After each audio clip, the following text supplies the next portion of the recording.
Korea's most influential figures of the 20th century. His continuous challenges and philosophy have built Hyundai into a world-class corporation and made Korea an economic powerhouse. Moreover, his greatest achievement may be his role as a peacemaker, acting as a bridge between South and North Korea, helping to bring about peace throughout the nation.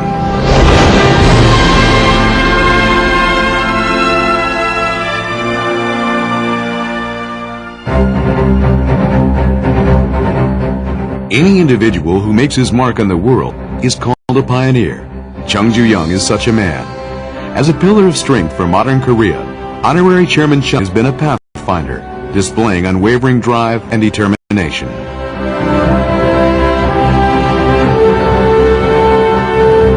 June 1998.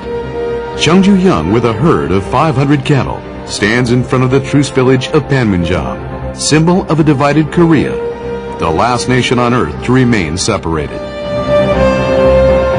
For the first time in over 50 years, a civilian from the south is crossing over to visit North Korea through Panmunjom. Chung leads a caravan of cattle 900 meters long into a land entry has been forbidden for more than half a century. Crowds of flag-waving well-wishers see him off in a way of hope for the future. And once more, the world is focused on a single man, Chung Juyung.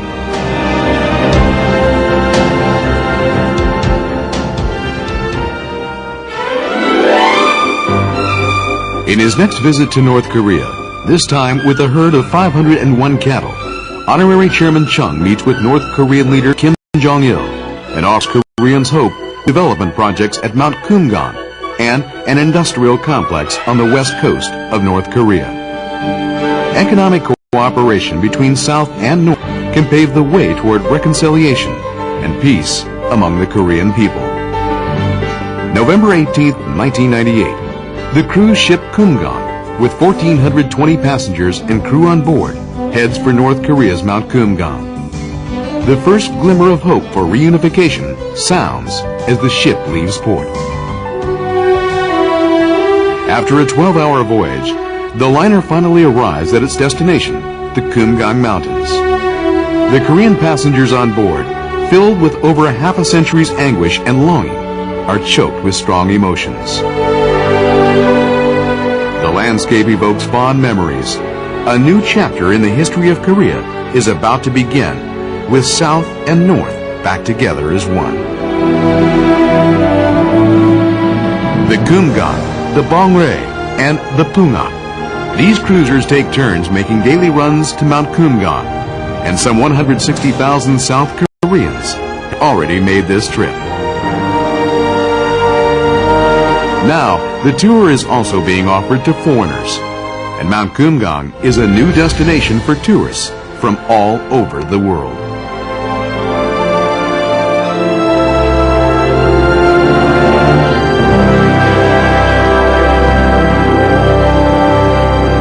A year later, along with the rest of the nation, Chung Juyung prepares for a united country in the new millennium. The West Coast Industrial Complex and Kumgang development projects are paving the way for more active exchanges between South and North. Chung Juyung has never lost hope for Korea's reunification. Now, he is opening the door to make this dream a reality. Chung's fervor for promoting harmony among Koreans has also been manifested in sports exchanges. First step in this direction will be the Asan Chung Juyung Sports Complex, built jointly by South and North Korea in Pyongyang. As Chung attended the groundbreaking ceremony, what went through his mind as he dug the first shovelful of earth for a sports facility bearing his name? Without a doubt, he was wishing this to be the cornerstone in the nation's reconciliation and cooperation. The unification basketball meet was held first in Pyongyang and then in Seoul. Attending both games, Chung expressed obvious enthusiasm and satisfaction with this peaceful interchange. Players on the court compete for the joy of the game itself, overcoming ideology, They play as true brothers and sisters.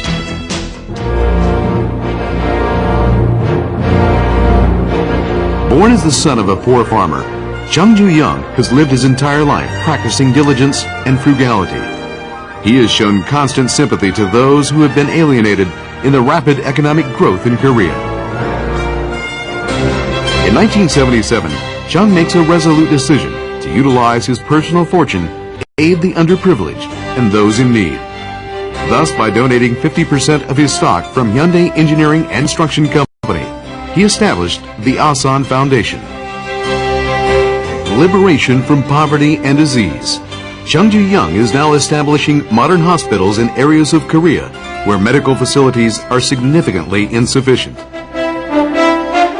He is further providing free medical service for the impoverished. He is involved in many other social welfare projects as well.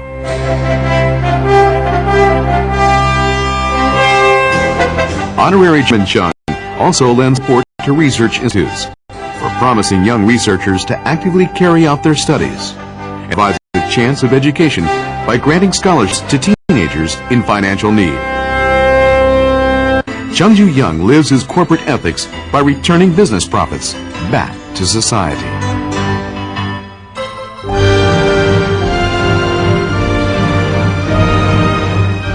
Many were skeptical of Seoul's chances to win against Nagoya, Japan in the bid for the 1988 Olympics, thinking it would only receive 3 votes at best. However, Seoul managed to win 52 votes out of 82. As chairman of the Olympic Committee, Chung conducted an aggressive campaign and was credited for playing a pivotal role, making Seoul the host for the 1988 Olympics. Reviendra à la ville de Seoul.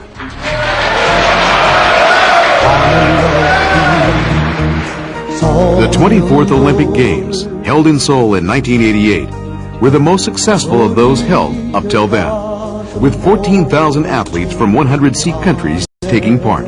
It was an excellent opportunity for Korea to raise its international standing to the world. Importantly, with former Soviet Union and Eastern European countries all attending the Games, it helped to end the Cold War between the East and the West and bring greater peace and stability to Northeast Asia.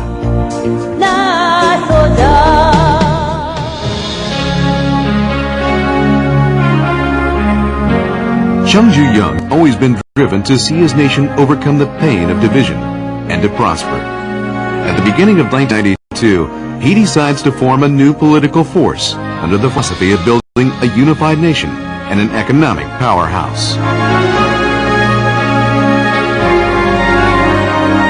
His United People's Party ran on a new platform, calling for the abolition of excessive and unnecessary government regulation. Chung Juyung received enthusiastic public support and made a strong showing in general elections, which were held just 50 days after the party was founded. The party succeeded in becoming a major force in the Korean National Assembly. However, in December of that same year, Chung's ambition to contribute directly to Korea's economic development as president was not realized. Yet another setback to overcome. Undeterred, adversity only makes a stronger man of Chung Juyung. He is now more driven than ever to help bring about national reunification.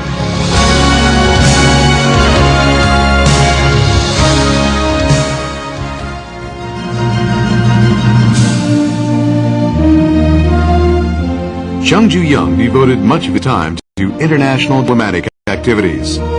He became Korea's first businessman to visit the former Soviet Union in 1989, opening the door for Korean economic cooperation and playing the key role in fostering relations between the two countries. Therefore, the world does not recall Chung Juyung as just an industrialist. Recently, a Hong Kong weekly publication selected him as one of Asia's 10 leading figures of the 20th century. As a symbol of Korea's economic development, he has made numerous encounters with significant foreign leaders, including talks with U.S. President Ronald Reagan, British Prime Minister Margaret Thatcher, and Japanese Prime Minister Nobuo Takeshita. Recently, talks with Chinese President Jiang Zemin have contributed immensely in positioning Korea at the head of the global arena.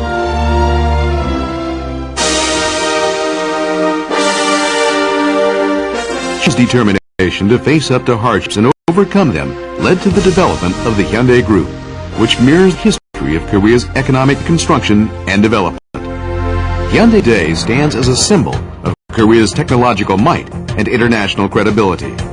The Hyundai Group is involved in industries essential for national growth, such as shipbuilding, nuclear power units, plant construction, and steel making. At the same time, the group is improving the quality of everyday life through its involvement in automobiles, electronics, and financial services. This is the fruit of Chung Juyung's entrepreneurial spirit and foresight as an industrialist.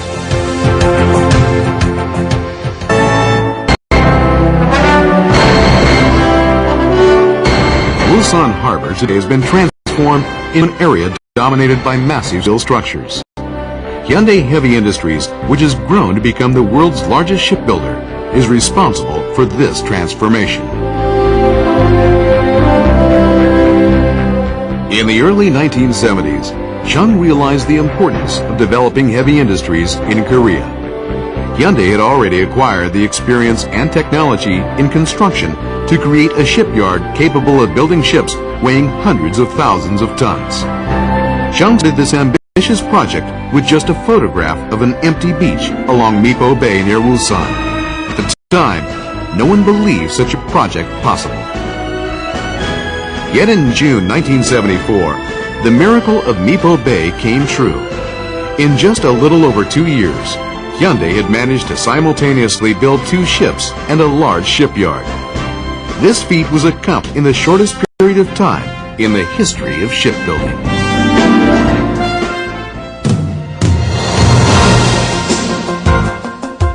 Chung's interest in automobiles was a long-term vision which linked the means of transportation with Korea's future. This vision led to the establishment of Hyundai Motor Company. Chung was determined to develop domestic car models, an enormous undertaking at the time. He was convinced that this would allow Korea to survive amid international competition. Hyundai Motor Company developed and launched Korea's first national car, the Pony, in January 1966. The company built what is now the world's largest automobile plant and installed modern, largely automated production lines to produce its models. Today, Hyundai Motor Company exports its cars to over 190 countries. Chung Juyung's foresight concerning Korea's future turned Hyundai Motor Company into a world-class automaker.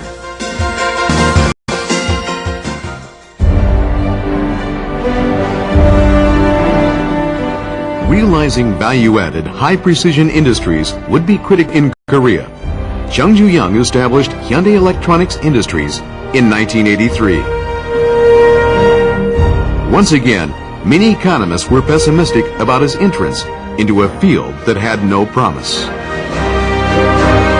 Although Hyundai Electronics Industries was a latecomer, it has managed to grow into one of the industry's global leaders. Hyundai Electronics Industries has succeeded in developing its own versions of the 64 megabyte, 256 megabyte, and 1 gigabyte DRAMs.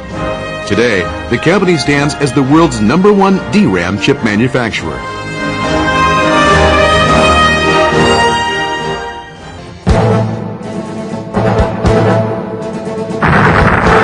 Chung has been involved in many massive construction projects that are key to Korea's economic development. These include the Seoul-Busan Expressway and the Soyang Dam. These experiences enabled Hyundai to become Korea's first construction firm to break into the overseas construction market. Its first project was to build an expressway in Thailand. And by the late 1970s, Hyundai was involved in various projects in the Middle East, including the construction of the Jubail Industrial Harbor, one of the largest civil works projects of the 20th century, as well as many other infrastructure projects. For Chung Juyung, there were no boundaries he could not cross, and no problems he could not unravel.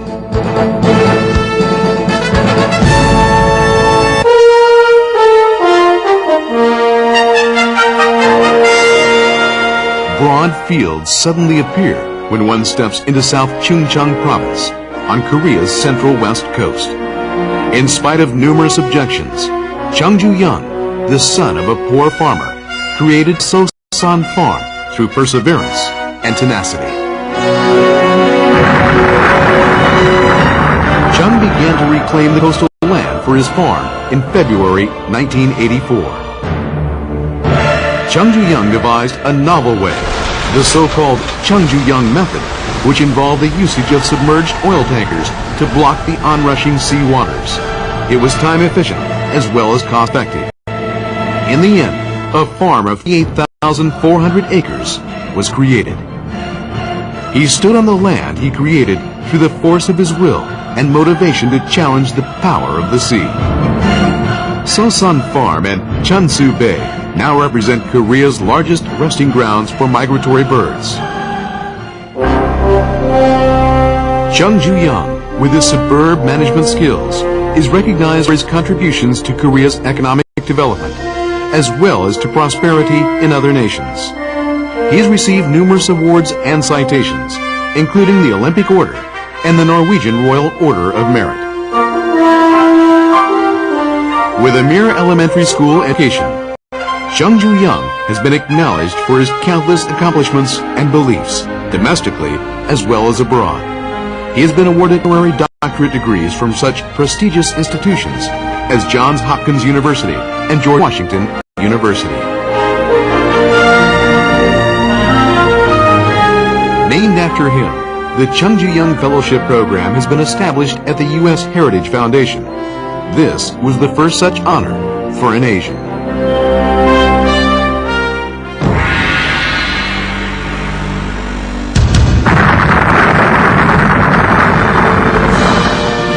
Chung Juyung has continued to provide a path of hope for all Koreans. He is a living legend and a true entrepreneur. The paths he has pioneered are the history of Korean economic development and prosperity. Today, as a bridge between South and North Korea, and as a mediator of peace, Chung Juyung is writing a new chapter in Korean history.